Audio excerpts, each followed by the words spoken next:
অধীর রঞ্জন চৌধুরীর রাজনৈতিক ভবিষ্যতের দিকে। আপনাদেরকে গতকাল জানিয়েছিলাম অধীর রঞ্জন চৌধুরীর বক্তব্য, তার নিজের কথায়, যে তিনি কিভাবে ক্ষুব্ধ এই মুহূর্তে শীর্ষ নেতৃত্বের ওপর, এবং এই মুহূর্তে অধীর রঞ্জন চৌধুরী প্রদেশ কংগ্রেসের সভাপতি আর তিনি নেই, তার কনফার্মেশনও চলে এসেছে। এআইসিসির তরফ থেকে স্পষ্ট জানিয়ে দেওয়া হয়েছে, অধীর রঞ্জন চৌধুরী নিজে সেটা প্রকাশ্যে এনেছেন এবং তিনি ক্ষুব্ধ যে পদ্ধতির মধ্যে দিয়ে এআইসিসি আনুষ্ঠানিকভাবে তার নাম ঘোষণা করলেন না, আনুষ্ঠানিকভাবে এই বিষয়টা ঘোষণা করা হলো না যে তিনি আর রাজ্য সভাপতি নন। একটা ঘুর পথে সেটাকে মিডিয়ার সামনে আনা হলো এবং সেটাতেই কিন্তু বিড়ম্বনা তৈরি হয়েছে অধীর রঞ্জন চৌধুরীর মনে, এবং সেটা তিনি প্রকাশও করেছেন।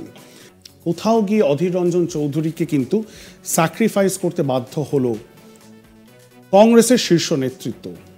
আজ এমন পরিস্থিতিতে অধীর রঞ্জন চৌধুরী গতকালই জানিয়ে দিয়েছিলেন যে তার যে রাজনীতি, সেই রাজনীতি সেখানে কোনো ব্যক্তিগত লড়াই মমতা বন্দ্যোপাধ্যায়ের সাথে নয়, তিনি সেটা আগেও বলেছিলেন।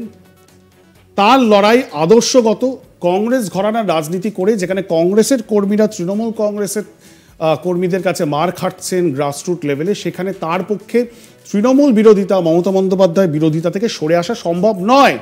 সেখানে একটা রাজনৈতিক কম্পালশন রয়েছে, ঠিক তেমনভাবে রাহুল গান্ধীর এবং কংগ্রেসের শীর্ষ নেতৃত্ব হাইকমান্ডেরও একটা রাজনৈতিক কম্পালশন এই মুহূর্তে রয়েছে।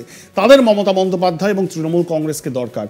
সেই আপোষের রাজনীতিতে কোথাও গিয়ে কিন্তু স্যাক্রিফাইসাল গোট হয়ে গেলেন অধীর রঞ্জন চৌধুরী। তাই তার রাজনীতিক ভবিষ্যৎ নিয়ে এই মুহূর্তে চূড়ান্ত জল্পনা এবং প্রশ্ন। এবং যখনই জল্পনা চলছে, তখন বিজেপির নেতা নেত্রী তারা সবাই প্রকাশ্যে এসে অধীর রঞ্জন চৌধুরীকে আহ্বান জানাচ্ছেন তিনি যেন কংগ্রেসের শিবির ছেড়ে পশ্চিমবঙ্গের বুকে বিজেপি জয়েন করেন।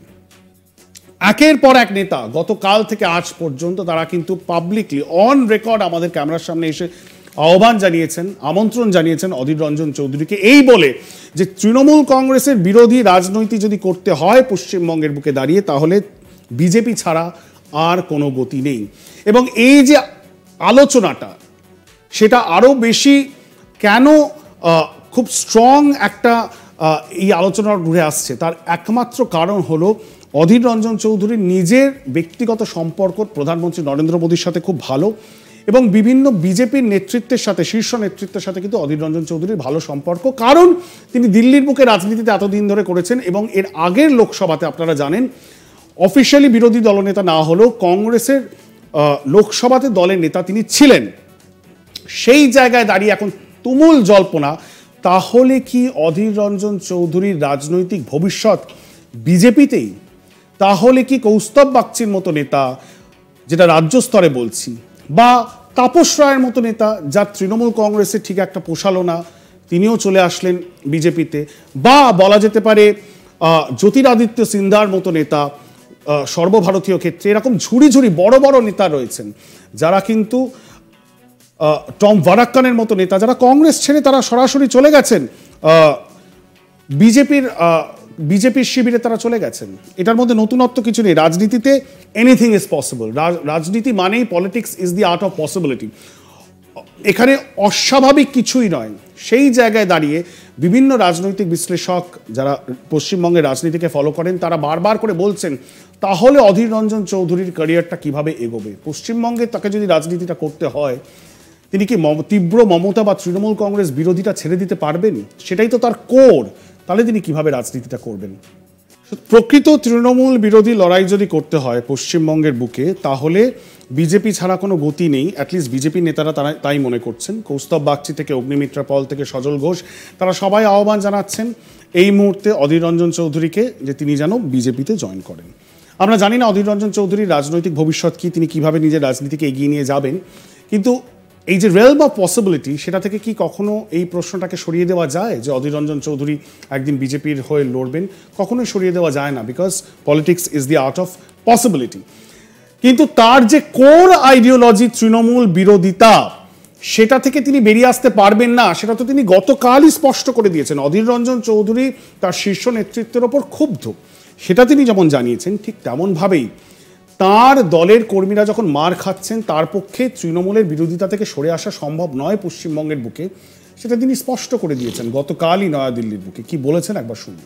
তো সেইটা আমি দিল্লি থেকে বুঝিয়ে বলেছিলাম যে আমাদের সামনে রেখে কোনো জোট করা আপনাদের পক্ষে কঠিন হবে, বরং আপনাদের আমি সাজেশন দিচ্ছি যে আমাকে সরিয়ে আপনারা অন্য কোনো নেতাকে সামনে রেখে জোটের আলোচনা করুন। আমি সাজেশন দিচ্ছি। পশ্চিমবঙ্গে আমি রাজনীতি করতে গেলে তৃণমূলের বিরুদ্ধে বলতেই হবে, এবং সে বলার মধ্যে কি ভুল আমার জানা নেই। পশ্চিমবঙ্গে রাজনীতি করতে গেলে তৃণমূলের বিরুদ্ধে আমাকে বলতেই হবে, এর মধ্যে কি ভুল আছে আমার জানা নেই। ক্ষোভ, অভিমান বারবার বেরিয়ে আসছে অধীর রঞ্জন চৌধুরীর এই বক্তব্যের মধ্যে দিয়ে। তিনি চেষ্টা করেছিলেন রাহুল গান্ধীর সাথে দেখা করার, তার সময় চেয়েছেন, সেই কথাটাও তিনি বলেছেন, পাননি। মল্লিকার্জুন খাড়গেকে তিনি তার পদত্যাগপত্র পাঠিয়েছেন, কিন্তু মল্লিকার্জুন খাড়গেও সরাসরি তার সাথে কথা বলেননি বা জানাননি অ্যাকসেপ্ট হয়েছে কিনা। তিনি অধীরদা নিজেই বলছেন যে ঘুরপথে তাকে জানানো হলো দুদিন আগে যে নয়াদিল্লিতে মিটিংটা হলো যে তিনি নাকি প্রাক্তন রাজ্য সভাপতি। সেই জায়গায় দাঁড়িয়ে কোথাও গিয়ে গান্ধী পরিবারের যে আশীর্বাদ ছিল সেটা কি তাহলে সরে গেল? কারণ গান্ধী পরিবার বা রাহুল গান্ধী নিজে তিনি মনে করছেন যে মমতা বন্দ্যোপাধ্যায়কে এই মুহূর্তে দরকার। সেই জায়গায় দাঁড়িয়ে আমরা এই মুহূর্তে যে খবর পাচ্ছি, এক পশ্চিমবঙ্গের যে বিজেপি নেতৃত্ব, বিভিন্ন নেতারা রয়েছেন, অগ্নিমিত্রা পল, সজল ঘোষ, কৌস্তব বাগচি, তাদের বক্তব্য শোনালাম, তারা অধীর রঞ্জন চৌধুরীকে আহ্বান জানাচ্ছেন। ঠিক তেমনভাবেই এই মুহূর্তে সবচেয়ে বড় ব্রেকিং নিউজ আমাদের দর্শকদের সামনে আমরা এবার নিয়ে আসতে চলেছি। অধীর রঞ্জন চৌধুরীর রাজনৈতিক ক্যারিয়ার নিয়ে যে জল্পনা চলছে বিগত 48 ঘন্টা ধরে, সেই জল্পনার মধ্যে সবচেয়ে বড় মোড়, এই মুহূর্তে সবচেয়ে বড় ব্রেকিং নিউজ আপনাদেরকে আমরা আজ তাক বাংলার পর্দায় দেব যে অধীর রঞ্জন চৌধুরী 5 বারের সাংসদ বহরমপুর থেকে, এর আগে লোকসভায় কংগ্রেসের দলনেতা, তিনি তার রাজনৈতিক ক্যারিয়ার নিয়ে যে টালমাটাল অবস্থা চলছে, এমন পরিস্থিতিতে বিজেপির শীর্ষ নেতৃত্ব তারা অধীর রঞ্জন চৌধুরীর সাথে যোগাযোগ স্থাপন করেছে। অধীর রঞ্জন চৌধুরীর সাথে যোগাযোগ স্থাপন করেছে বিজেপির শীর্ষ নেতৃত্ব নয়াদিল্লি থেকে। তারা কিন্তু সরাসরি অধীর রঞ্জন চৌধুরীর সাথে কথা বলেছেন এবং একটা আলোচনার সূত্রপাত হয়েছে। এই খবর আমাদেরকে দেবে সুজয়। সুজয় আমাদের সাথে স্টুডিওতে রয়েছে। সুজয়, কি খবর আছে? একেবারে আমরা বিজেপির পক্ষ থেকে যেটা জানতে পাচ্ছি যে একজন সিনিয়র কেন্দ্রীয় নেতা তিনি নিজে ফোন করেছেন অধীর চৌধুরীকে, এবং আমরা যেটা জানতে পাচ্ছি দীর্ঘ 15 মিনিট তাদের দুজনের মধ্যে বেশ কিছু বিষয় নিয়ে কিন্তু আলোচনা হয়েছে, এবং অধীর চৌধুরীর শারীরিক অবস্থা সম্বন্ধে যেরকম জানতে চাওয়া হয়েছে।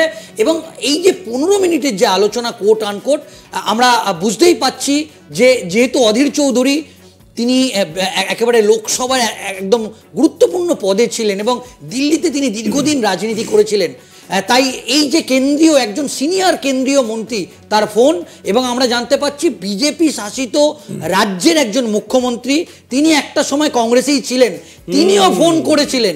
এবং এই দুটি ফোন সত্যি রাজনৈতিক মহলে অত্যন্ত গুরুত্বপূর্ণ।